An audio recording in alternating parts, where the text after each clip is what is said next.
join me in the Zoom room. It should be in the post that I created. There should be a link if you would like to join the discussion today. I am Trina, and today I would like to talk about how to stay true to yourself. It's kind of like the cliche, how to stay true to yourself, but it goes a lot deeper than that. I think I came to realize this early on in my life, actually. I was a pretty intuitive child and um, also very much in touch with other people's emotions. And it's something that you might recognize about yourself. And since there's kind of a fine line between self-awareness that we know about ourselves and also feeling other people's emotions and their needs, there's often a tendency to kind of forget about our own feelings and our own needs in order to care for other people, in order to make them comfortable, to make sure they're happy, to avoid conflict, to avoid them to get upset. And as a result, we end up abandoning ourselves. If anybody has done that in their lives, please say me or abandon in the comments, please, to let me know that you're with me here. I used to call it that I lost my voice, or, kind of people kept me stuck, or I used a lot of blame in my life to really explain this notion of abandoning myself, because I actually did not believe that I was doing it to myself. I believed other people were doing it to me. And as a result, we kind of give our power away. 20, 30 years later, realizing that I have a choice. I can choose to stay true to myself by listening and adhering to my own boundaries and speak with kindness and respect. That will also help be respectful and kind to others. So we're not going to dive really deep into that today, but I really wanted to talk about why we are trying to stay true to ourselves. Why is it important? Because we don't want to go to burnout. We don't want to go to extreme anger. We don't want to go to yelling at our kids. We don't want to keep running into conflict. We don't want to feel depressed and anxious all the time. And we do that when we start abandoning ourselves and we start not focusing on what we need and what we want. I'm going to turn down the air upstairs. I'm upstairs in Florida, and it's I don't know, 80 something degrees outside, maybe 90. And it gets really hot in here. I hope you guys are following what I'm saying when it comes to staying true to ourselves. So I want you to reflect for a moment and identify in what areas that you are not being true to yourself. Where is it hard to be yourself? Where do you kind of tend to abandon yourself a little bit in order to be with someone or in certain circumstances? So just kind of notice that. And if you want, and you're listening to this in live or replay, please let me know in comments. What are some situations? What are some areas? I'd really love to hear about that. Mine has probably always been personal relationships. I think I learned from an early age that that making other people happy is better for myself. And it really got me off to a sidetrack. And as a result, there was just so much hurt and sadness and conflict in my life that I really needed to take a good look at. How can I become more true to myself? How can I honor myself so I can make myself more happy and therefore also people around me? So I want to talk about the noise. All right. So there's a lot of noise in our lives. And this is also one of those stressors that we have, right? There's a lot of things we need to do. There's a lot of people speaking their opinions on social media and in your homes and our friends and our parents and our kids. There's a lot of noise.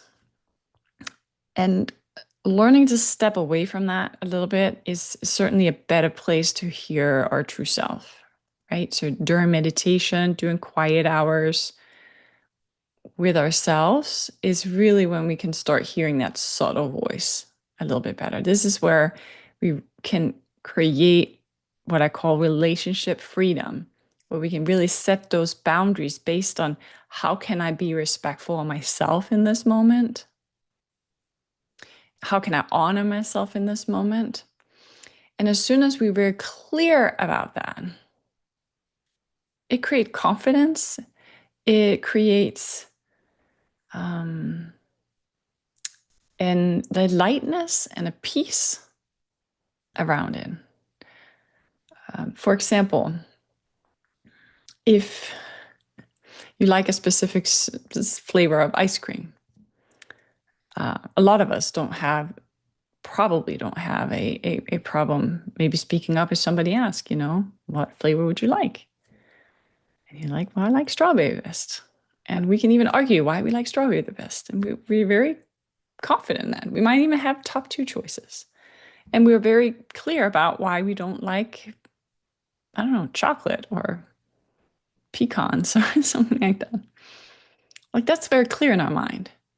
When it comes to our needs of what we would like that is more emotional based, it becomes a little more fuzzy because we're worried about stepping on other people's toes. And also because it does evoke an emotional response in other people. So quiet your mind during the day, even if it's just for a few minutes, of just checking in, taking temperature. I call it a time in, taking a time into yourself. How am I feeling right now? Where am I at? Are there any major needs at this point that I need to take care of for myself? Do I need to ask someone to help me with certain things? And then act on that. And this goes with boundaries as well. If there's certain things that don't go well, we need to be able to express, this is what I would like. This is maybe something that I don't like. And how can we find a way together to compromise, to understand one another in how we prefer things to be, instead of reacting?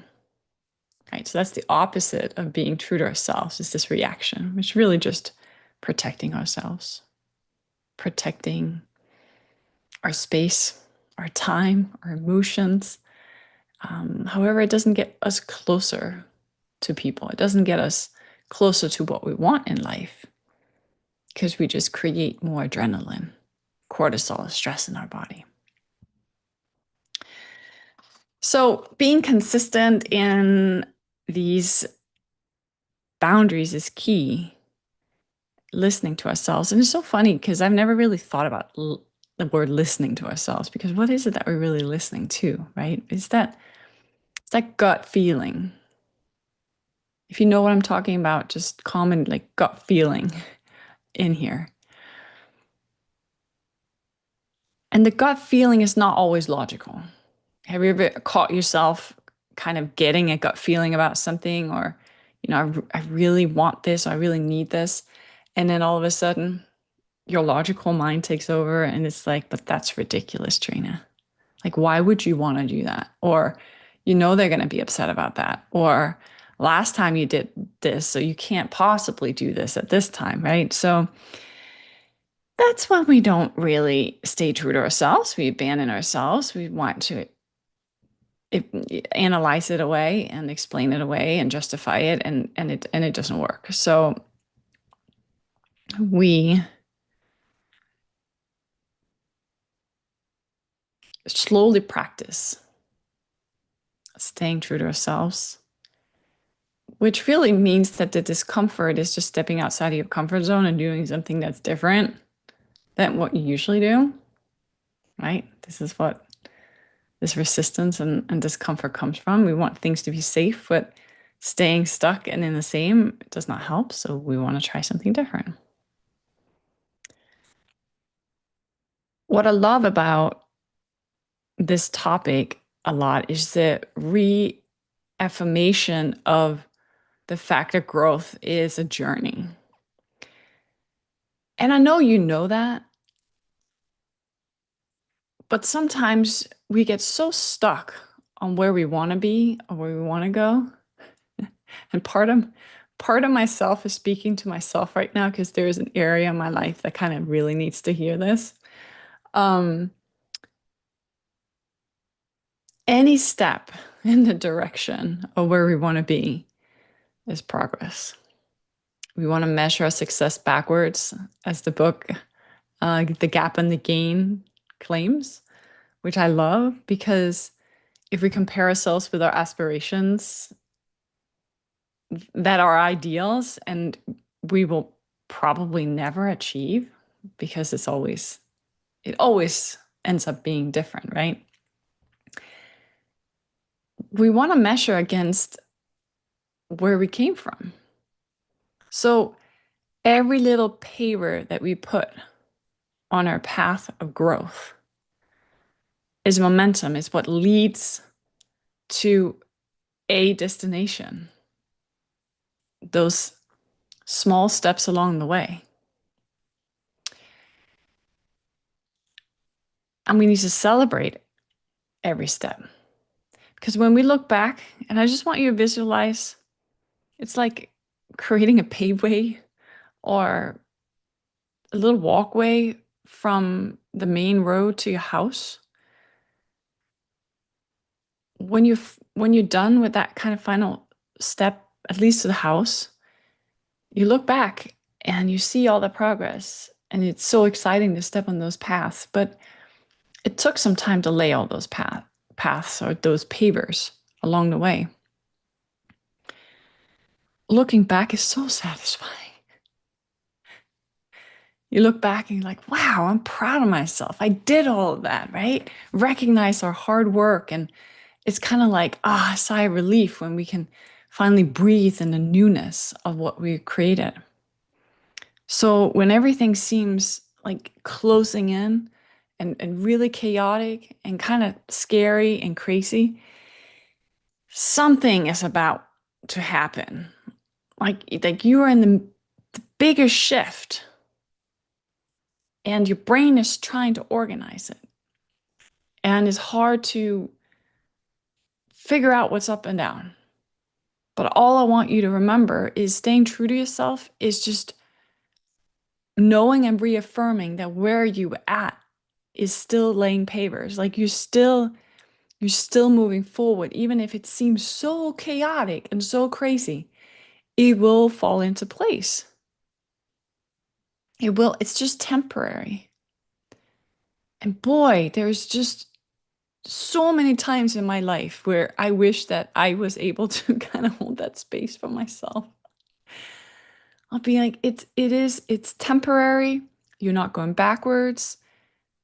Like there's so much growth on the other side. Just wait, and in 6 months you can look back at it and you're gonna be really proud of yourself. Like it's really, really hard to keep perspective in that space. And if you're going through a transition right now, right? Transition, comment transition in the chat. Let me know what's happening for you. Because part of us is so scared of the unknown and we don't know where we're going. And part of it is super exciting and extremely, it's just exciting to find out what's on the other side. But a lot of times we don't know how. So we just have to trust that we're staying true to ourselves and then we're taking that step outside of our comfort zone. So we don't stay overwhelmed and we don't get stuck in wanting to get it perfect, because there is no perfect. There is only moving forward. So it's kind of like a roller coaster, right?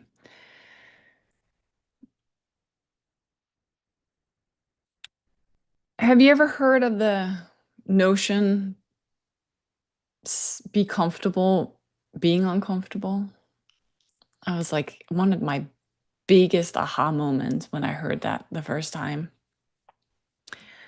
I'm like, I understand now. So if I can tolerate being more uncomfortable, I will be able to step outside my comfort zone a little more. Maybe be more true to my inner guidance system and see what happens.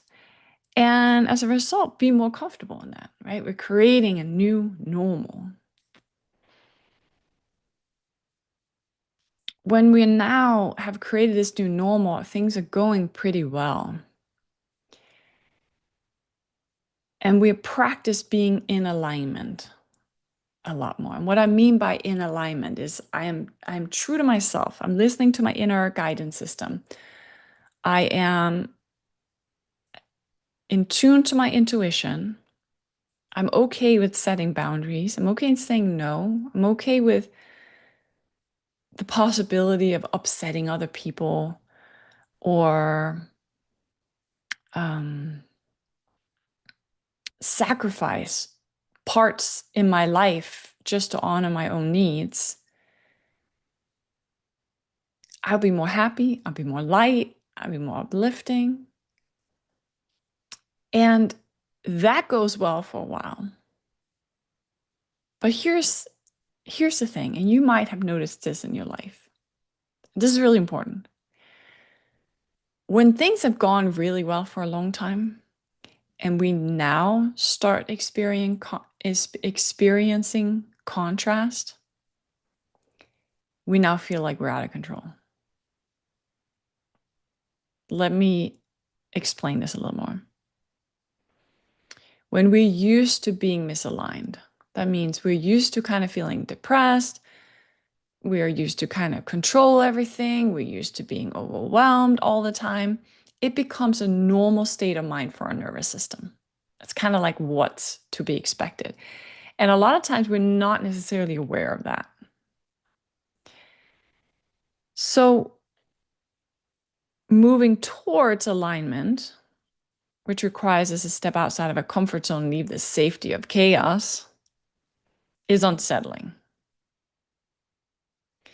As soon as we move towards growth and self-awareness and calmer states of mind and higher feeling feelings and higher feeling thoughts, we become more and more in alignment. And that becomes our new norm. So now I meditate and I practice positive self-talk and I have great relationships with other people. And then something happens that creates misalignment. It's going to feel worse than when you were in it every day. So you're going to feel, oh my gosh, I'm back to square one. I am like finding myself like crying in the closet. Like, what's wrong with me? I've never like felt this extreme before, or in some extreme conflict with someone all of a sudden. You'll find yourself almost feel like you're losing your mind a little bit because it feels so uncomfortable being out of alignment, whatever it is that triggers it, than when you're in alignment, because the contrast is so big. So I want you to use the reassurance of saying it's temporary. This is temporary. And use a lot of compassion and empathy with yourself. This is understandable.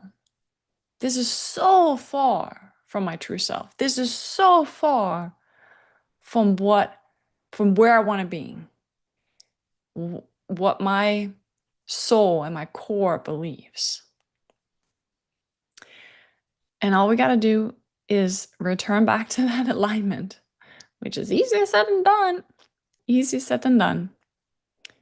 But again, it's that practice of coming back into higher feeling feelings, higher feeling emotions, aligned actions that is aligned with our worth and value, with our ethics, with how we see see ourselves.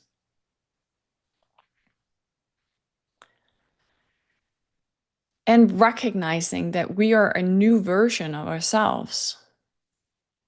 That it doesn't matter when and how many times we catch ourselves feeling like we're back to square one. That's an old version of ourselves. And it's a comfortable place to be, actually. See, that's the thing. We play an old version of ourselves really well because we know how to do it. And there's kind of comfort in that. It's like being home. It's like, oh, I'm home. It feels so good. I'm used to the food. I'm used to the language. I'm referring to the fact that I was just back in Denmark with my family. It feels good. And the same when we return back into old versions of ourselves. Even if we just like kind of despise that part of us, there's still this familiarity of, I do that part well. And I'm laughing, right? Because it's a little comical that we find comfort in dysfunction, if I may say. But that's not the point here. The point is to acknowledging that I am a new version of myself, and who is it that I want to be, and how do I want to show up, and how do I stay true to myself in the version I am today? What does that look like? Not how it used to look like, not what my ideal looks like. We want to have ideals, we want to have our aspirations, but we also want to recognize where we are and be okay with where we're at right now. So I hope this was helpful. I just felt really inspired on connecting again with all of you. Thank you so much for watching. I hope this was helpful.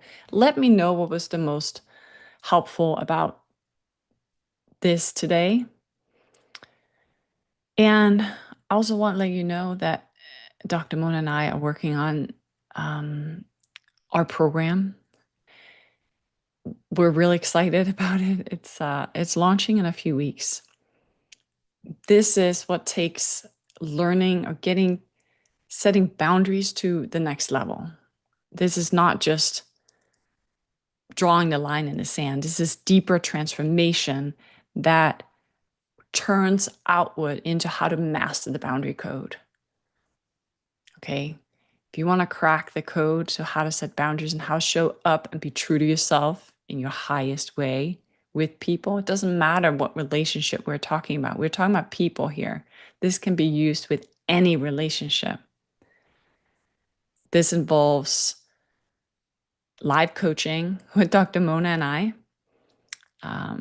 You will get in an intimate group setting with other people like you, and we'll guide you through this transformation with you looking at yourself, being able to look at yourself very differently and your relationships at the end of these 4 weeks that we're going to take you through. And we have created a quiz. I can't wait to share this with you. I don't know if it's ready to share the link yet, but I will send it as soon as we can. To really, this identifies your boundary style, like getting awareness about where we at, what kind of person am I when I engage with other people. That is incredible feedback for you to understand what style you're using and what are some things that you might be able to work on to get more what you want in life, to be really more connected to who you are. So we'll be sharing that soon. So look out for that. Any questions, let me know. If you haven't joined my group yet, the conscious relationship connections, please join my group. Would love to have you. And we'll see you soon.